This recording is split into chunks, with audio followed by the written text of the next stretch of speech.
Well, good morning, everyone, and welcome for many of you back to the USDA. It's a real pleasure and honor to host you here, and we're just so grateful.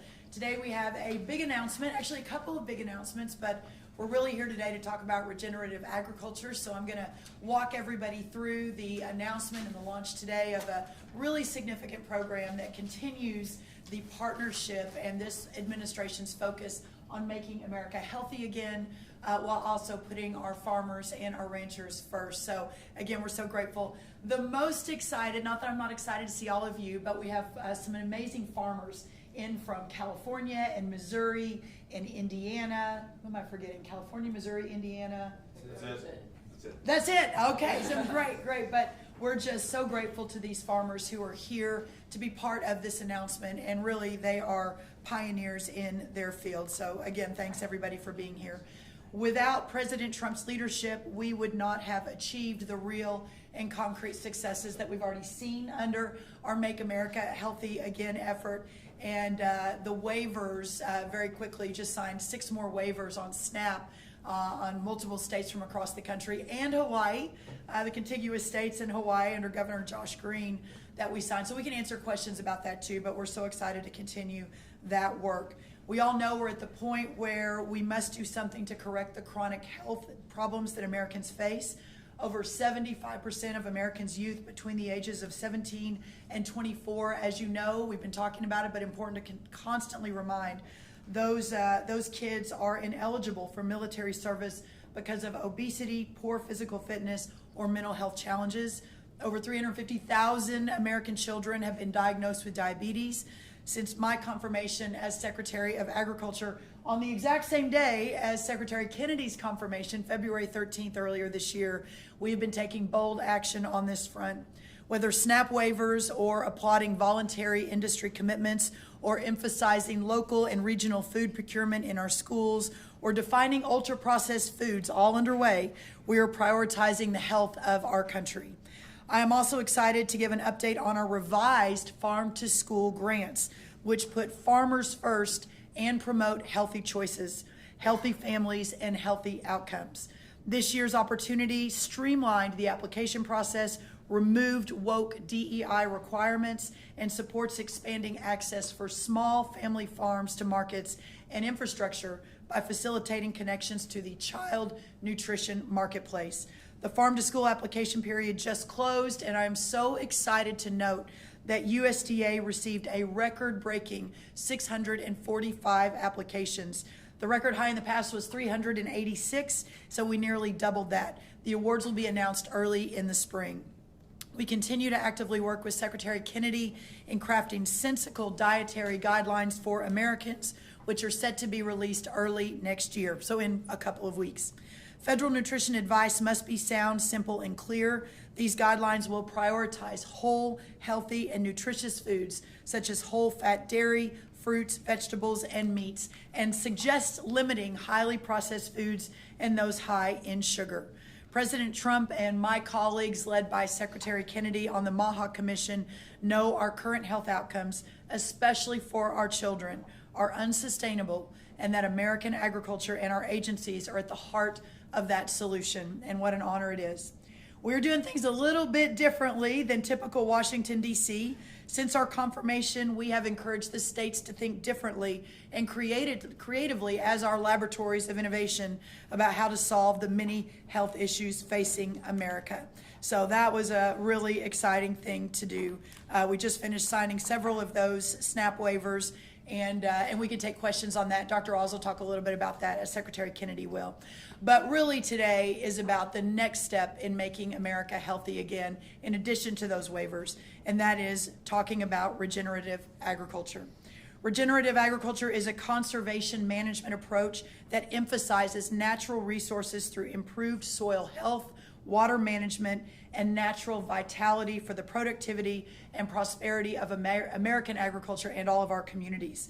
Today, we are launching a new Farmer First Regenerative Agriculture pilot program, which will invest $700 million specifically to support regenerative agriculture.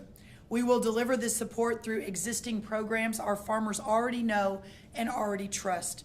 Protecting and improving the health of our soil is critical, not only for the future viability of farmland, but to the future success of American farmers.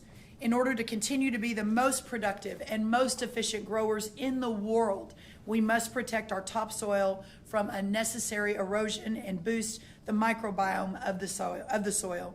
Today's announcement encourages these priorities while supporting farmers to transition to regenerative agriculture if they so choose. This is a Farmers First pilot program and the first of its kind.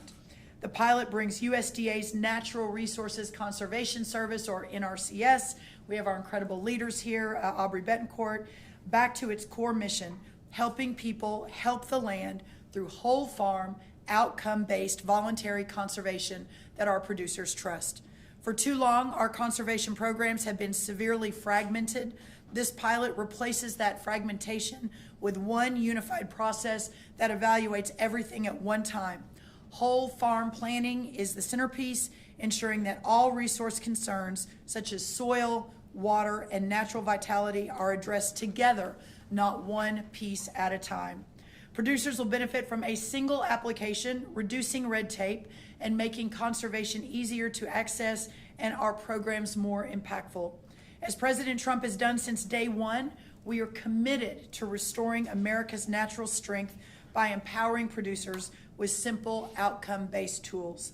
Producers at every stage, from beginners just starting with cover crops to advanced operation with years of conservation experience, many of those are represented by our farmers today, will find a pathway through this pilot. Each producer's results will be measured and credited back to the farmer through an outcomes report, recognizing and rewarding improvements they achieve on their own land. This initiative puts American farmers first as part of the solution to make America healthy again, but by supporting access to American-grown whole foods that are critical to addressing the chronic disease crisis nationwide. Using the Sustains Act, we will bring corporate, label, and supply chain partners directly into partnership with NRCS, supporting regenerative agriculture adoption, farmer recognition, and consumer education. Because success depends on strong partnerships, we will expand work through our technical service providers and local organizations to meet demand. In addition, the Office of Urban Agriculture and Innovative Production, supported by their advisory committee, will extend regenerative priorities into cities and urban areas and urban communities across our great country, again aligning with the Maha agenda. And many of those places in our country, as you know, are those that are facing the most severe crisis regarding nutritious foods and access to nutritious foods. This new pilot is about results that last. It will make our farms more productive, our land healthier, and our water cleaner. Again, we're so grateful to everyone for being here. At this point, I'd like to turn it to my great partner in all of this work, Secretary Bobby Kennedy. Thank you all again for being here, and we will be answering questions. Thank you very much, Secretary Rollins. This is the fulfillment of a promise that we made in the Maha report. The Maha report, which we released 2.5 months ago, has 120 recommendations for how to transition, how to eliminate the chronic disease epidemic and transition to a healthier America. And among those promises, among the recommendations of the report, was the promise to make it easier for farmers in this country, to give them an off-ramp. Farmers who are dependent on inputs, on chemical and fertilizer inputs, to give them an off-ramp where they can transition to a model that emphasizes soil health, and with soil health comes nutrient density. And without coercion, through voluntary action, to give them good incentives to do well by doing good for themselves, for our children, and for the country. I'm very, very happy to have as a partner in this endeavor Brooke Rollins. I've been working on farm issues for 30 years, and this is the first USDA secretary who I believe is really committed to giving us, we already have the healthiest food supply in the world, to making a food supply that's even healthier, that's going to sustain again, a transition to a much healthier America for our children.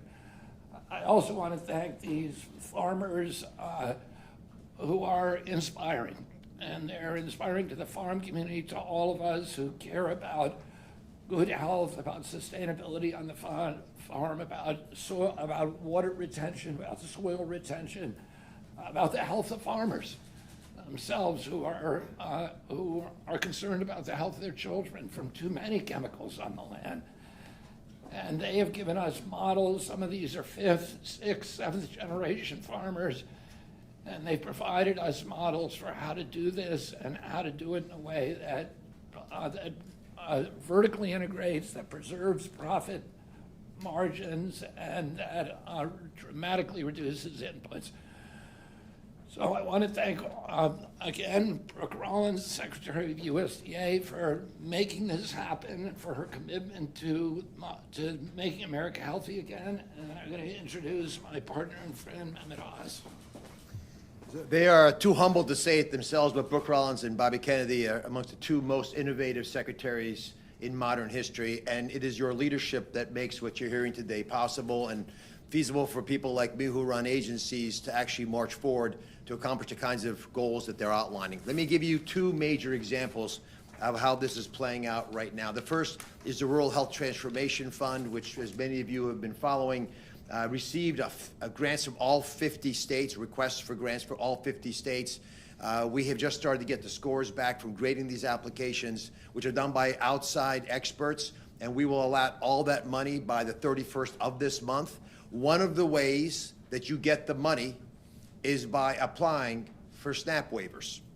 If you apply for a SNAP waiver, and as the 6 documents here that were signed by Secretary Rollins today would attest, there's a lot of interest in this. You get paid extra money. If you actually get your legislator to ratify these agreements, you get additional money. Now, we've also asked states to submit proposals for participating in the Presidential Fitness Challenge, something that Secretary Kennedy's uncle created, and they get points for doing that as well. They also get points, by the way, for opening up credentialing so that rural communities can take advantage of clinicians that might live across the state border, that might be closer to where they happen to be, in the little corner edge of their state, than from the big city in the middle part of their state. So our intent is to provide better health care across the board, and that Rural Health Transformation Fund is going to put a 50% increase in federal Medicaid dollars into rural health care over the current standard for the next 5 years in a row. That's, again, 50% more money, $50 billion every year, spread out over 5 years. The second big issue is to build demand.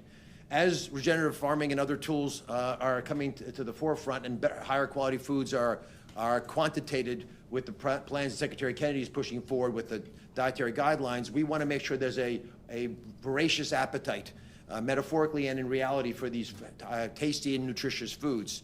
And eating those foods makes you healthier and will save the taxpayers money, because Medicare and Medicaid won't have to pay out so much in healthcare claims. You either pay for it in food or you pay for it in healthcare expenses. We therefore are pushing both in Medicaid and Medicare for clinicians to talk in their annual wellness visits with with kids if they're pediatricians, and with adults if they're primary care providers and general practitioners, and they get points, they get bonuses if they have these conversations teaching about healthy food. But it's even more provocative, I believe, now, is we have the ability to incentivize plans like Medicare Advantage plans, which cover 34 million Americans, to provide in the supplemental benefits that they give for chronically ill patients, which is now 34% of all beneficiaries. That's a doubling since last year. But they can't just give any food. They must give food that is nutritiously valuable to these chronic illnesses for the third of Americans who get them, and they have to meet the dietary guidelines, which will be released next year. So it allows us now to enhance the ability of purchasing, the U.S. government's purchasing power and insurance companies' purchasing power to support the changes that are being made by the Secretary of Agriculture. Brooke. Thank you, Dr. Oz. We've asked one of our farmers, Blake Alexander of California, a former state 4-H and FFA officer, and a multi-generational farmer. Blake, it's so great to have you. Just a couple of words from you. Alfalfa hay and dairy farmer, great to have you here. Thank you. Well, thank you very much. It's a true honor to be here. And our farm, Alexander Family Farm, was the first certified regenerative farm in the United States. And since that happened, I've kind of carried this load on my shoulders to attempt to help spread the message across the country to conventional farmers, organic farmers alike. And I'm just going to simply say that regenerative farming is simply farming in harmony with nature, with the way that God intended or our Maker intended. It's paying attention to the biology and building nutrient density in the soil, the plants, the crops that our animals eat. For us, it's chickens and cows, and then ultimately it's the milk and the nutrient density for food for humans, and making our planet a better place. In harmony with nature means that we're cleaning up the water supply on our farm, we're cleaning up the erosion that may or may not happen with both soil and water. And we're cleaning up the air, and so everybody benefits. All the wildlife, the ecosystem benefits, and ultimately we're sequestering carbon and literally doing the right thing and moving forward in harmony with nature again, making our planet a healthier place for everyone. We all breathe the same air. Thank you, Blake. In 1 minute, Aubrey, our chief, anything that I missed on the regenerative piece that if you want to share with anyone as a farmer yourself? First of all, thank you again for your incredible leadership in moving this forward in a way that puts farmers at the center of this. This pilot is designed by farmers, for farmers, to incorporate that feedback from farmers, because farming in California and farming in Indiana are two different things, but this program is designed to utilize the NRCS suites of practices that our farmers know and trust, and allows them that flexibility to as the Secretary talked about, I'm going to say on-ramp into regenerative practices and incorporate that in a measurable way. And more importantly, and I think, Secretary, you covered it so well, it connects the producer and the work that they're doing on the farm, granting them the credit for that voluntary action of change of practice on their farm that then can transition into the supply chain, into the marketplace, and directly back to the consumer. This country is 6 generations separate from the land.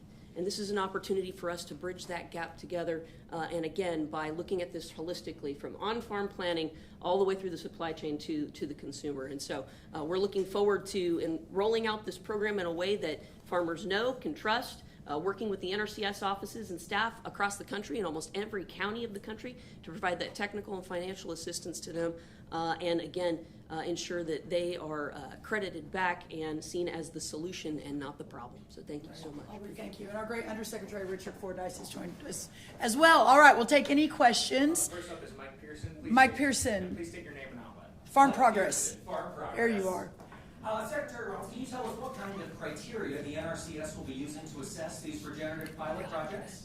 Yes, I'll let Aubrey answer all the specifics. She's been a warrior on this and working on it for months and months. The criteria is the same as it has and always been. It's EQIP and CSP. These are our standing programs that take year-round applications.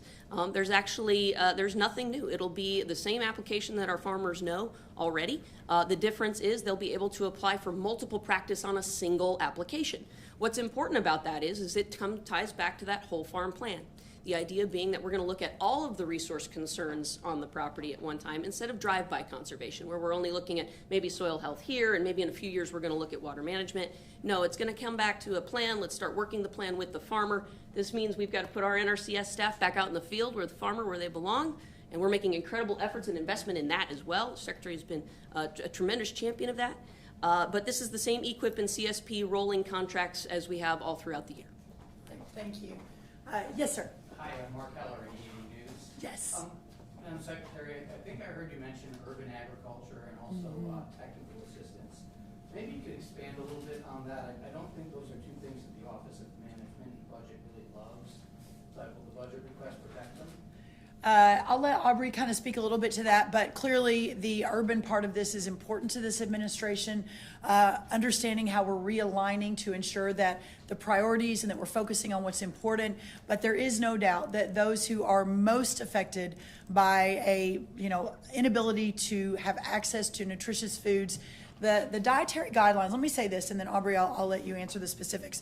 The dietary guidelines, this whole effort on making America healthy again, working on the SNAP, I'm thinking we now have 18 states, we've signed waivers, more coming by the day, the innovation that's happening. This is for all of America, but those that it will affect and benefit the most are those who are living in vulnerable communities in urban areas around this country and in vulnerable communities in the rural America as well. So making sure that we are building a system and an infrastructure that supports that as we're moving forward. USDA spends $400 million a day on 16 nutrition programs just across USDA. $400 million a day. You marry that to the new dietary guidelines, you marry that to these new programs, and all of government approach with a vision to make America healthy again, and certainly a focus in our urban areas is really important.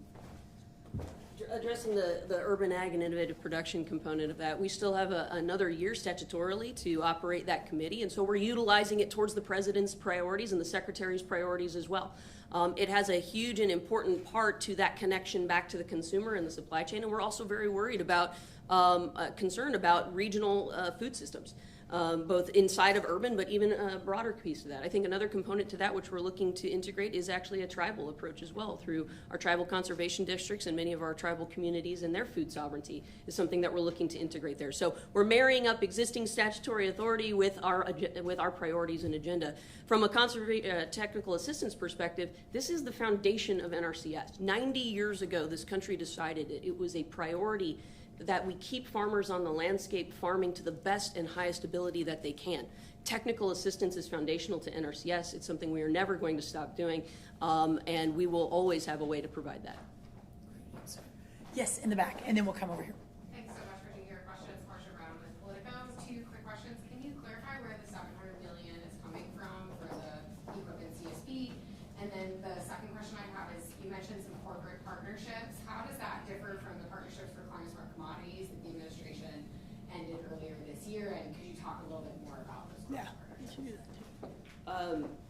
For the first part of that question, with regards to the financing, this is standard EQIP and CSP. It's baseline funding that we received through our budget. So we have the ability to tag that funding specifically for this pilot, and that's what we're doing.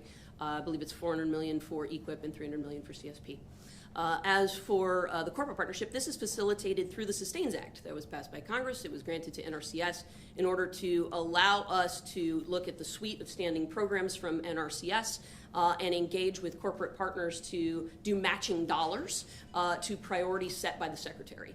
And so we are piloting that with EQIP and CSP specifically around regenerative agricultural practices because of the pull from the marketplace to integrate these into the supply chain and production. So we're really looking forward to being able to have those measurable results that the farmer has, that those companies can look to and match and leverage against our taxpayer dollars. I mean, this is a way of this is a new and innovative way of implementing conservation across the landscape and putting farmers first, not just from our perspective, but from the entire cultural perspective of the country. Excellent. We have time for one more. In the blue. Go ahead. Yeah, hi, for Secretary Kennedy. I'm Mehmet with AFP. You mentioned regenerative agriculture as an off-ramp from pesticide-based farming, which has obviously been an issue of great concern for Maha supporters. Do you see the recent approvals of pesticides and PFAS chemicals as potentially threatening the sort of key pillar of support that has been there for President Trump in terms of your Maha movement? Oh, I don't think so, and we're in discussions with Lee Zeldin at EPA, and we're very, very confident of his commitment to make sure to reduce toxic exposures to the American people. All right, everybody, thank you again for being here today. Let me just clarify quickly, because I didn't list the states that we signed 30 minutes ago, my fault. Hawaii, Missouri, North Dakota, South Carolina, Virginia, and Tennessee. That'll obviously be in the press release. I know anyone trying to write that down. And we've already signed an additional other 12, Arkansas, Idaho, Indiana, Iowa, Nebraska, Utah, Louisiana, Florida, Colorado, Oklahoma, West Virginia, and Texas, both red and blue states. We're really proud of that. This team is an unprecedented example of how across our government the collaboration is historical. and working together. We're constantly in contact. We do a weekly call. This announcement today on regenerative agriculture, combined to more SNAP waivers, we'll have monthly events and announcements as we're moving toward, again, making America healthy again, getting nutritious foods to all Americans, and putting our farmers and ranchers first in all of that effort. So God bless you all. Merry Christmas. Happy New Year. Thank y'all so much for being here. Thank you. Thank you, media. Thank you, media. Thank you, everyone. Out this way. Thank you. Thanks, everyone.